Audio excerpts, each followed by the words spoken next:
ശ്രീ വേണു, രണ്ട് കാര്യങ്ങൾ. ആദ്യം തന്നെ ഡോക്ടർ ജിൻഡോ ജോൺ ഇവിടെ പറഞ്ഞ അഭിപ്രായത്തോട് ഒരു കാര്യം പറയാൻ ആഗ്രഹിക്കുകയാണ്. യഥാർത്ഥത്തിൽ മഹാത്മാഗാന്ധിയുടെ കോൺഗ്രസിലുള്ള ഒരാൾ പറയേണ്ട അഭിപ്രായമാണ് അദ്ദേഹം പറഞ്ഞത്.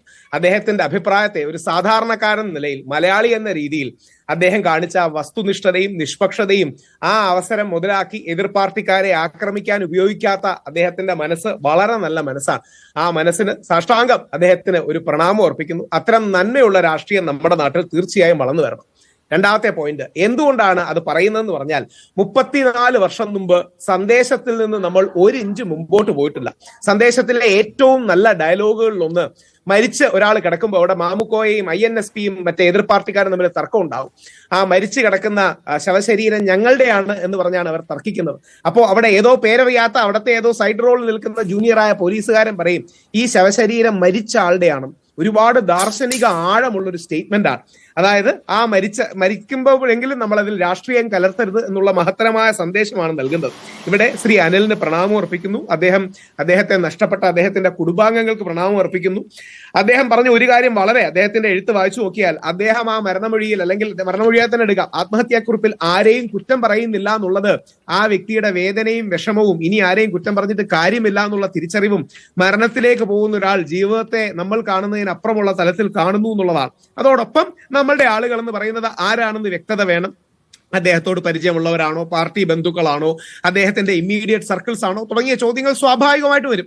അതുകൊണ്ട് തന്നെയാണ് എല്ലാ മുഖ്യധാരാ മാധ്യമങ്ങളും, ഇത്തരം വിഷയങ്ങളിൽ പക്ഷം പിടിക്കാത്ത മാധ്യമങ്ങളൊക്കെ BJP ഇത്തരം കാര്യങ്ങൾക്ക് ഉത്തരം പറയണം എന്ന് പറയുന്നത്. അപ്പൊ ഉത്തരം പറയണം എന്ന് പറയുന്നതും പ്രതിക്കൂട്ടിലാണെന്ന് പറയുന്നതും രണ്ടും രണ്ടാണ്. അതുകൊണ്ട് ഇത്തരം കാര്യങ്ങൾ നമ്മൾ രാഷ്ട്രീയം കലർത്തരുത്. അതാ പിന്നെ ഒരു കാര്യം കൂടി, കോൺഗ്രസ് നേരത്തെ സൂചിപ്പിച്ചതുപോലെ സെന്റർ ലെഫ്റ്റും BJP സെന്റർ റൈറ്റുമാണ്. BJP ഫാസിസ്റ്റുമല്ല, കോൺഗ്രസ് വലതുപക്ഷ പാർട്ടിയുമല്ല.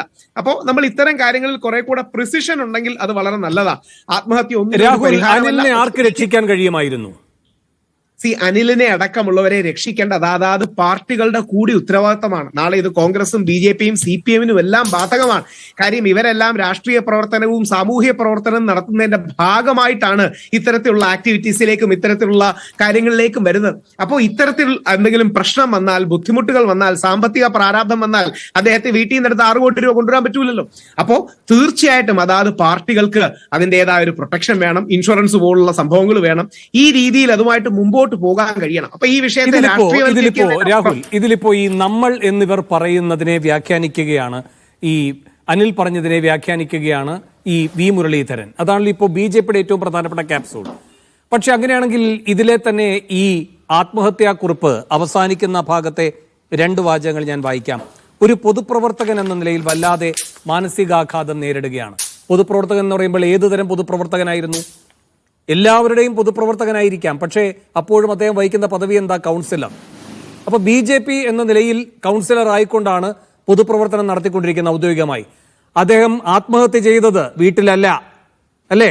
കൗൺസിലർ എന്ന ഓഫീസിലാണ്. ആരുടെ കൗൺസിലർ? BJPയുടെ കൗൺസിലർ, അല്ലേ?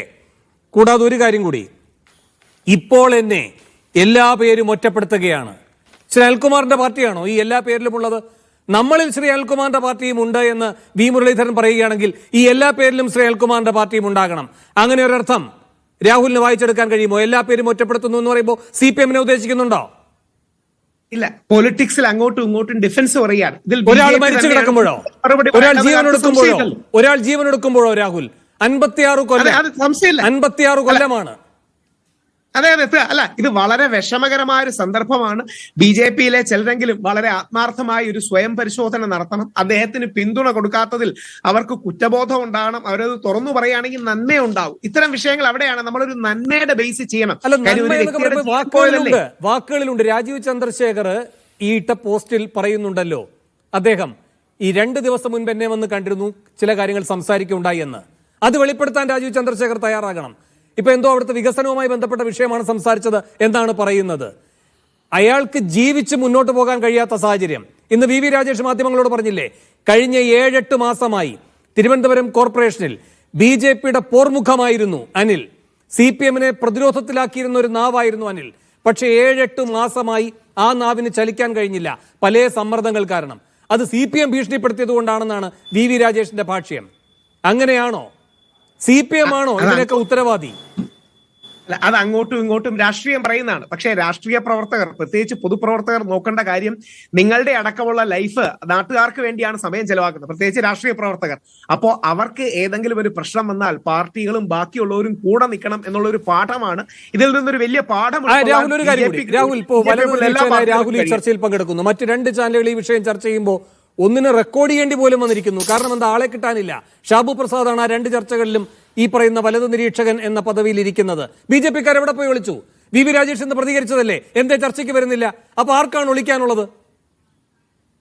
അല്ല, അവിടെയാണ് ഇത് സെൻസിറ്റീവ് വിഷയമല്ലേ, പൊസിഷൻ എടുക്കാൻ അവർക്ക് ബുദ്ധിമുട്ടുണ്ടാകും, സംശയമില്ല. പൊസിഷൻ എടുക്കാൻ